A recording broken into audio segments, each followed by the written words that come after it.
उद्धव बाळासाहेब ठाकरे या गटाचे, मग कमीत कमी आपण काही तर प्रोटोकॉल पाळला पाहिजे आणि म्हणून माननीय उद्धव साहेबांचा आशीर्वाद घ्यायला आलो होतो आणि आभार मानायला आलो होतो आणि त्यामुळे हे आमचं एक प्रकारचं एक नातं आहे.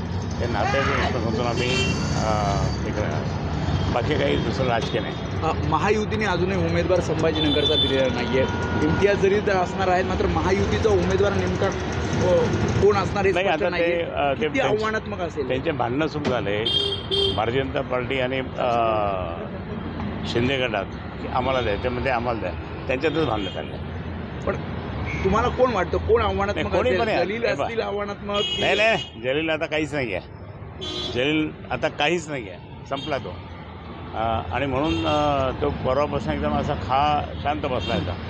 परंतु इथे काही असलं तरी आमच्या विरोधक कोणी जरी असलं तर आपण त्या विरोधकाला खूप मोठं समजायचं की नाही आणि त्याला पाडायचं, ही भूमिका करायची. वंचित सोबत नाही आहे, वंचितनं उमेदवार दिल्यास त्याचा फटका तुम्हाला बसू शकतो का? नाही, वंचित नसले तरी त्या ठिकाणी आमचे बरेच मित्र तिथे आहे. ते सगळं आम्हाला म्हणजे आमच्याशी चर्चा पण चालू त्यांच्याशी. अंबादास दानवेंची नाराजी दूर झाली? नाही, अंबादास दानवे मी हातात हात घेऊन त्या ठिकाणी मी प्रचार करणार. साहेबांचं बोलणं झालं काय पण आज सदिच्छा भेट घेताना झालं तेही झालं बरोबर होते. नाही, टेलिफोनिक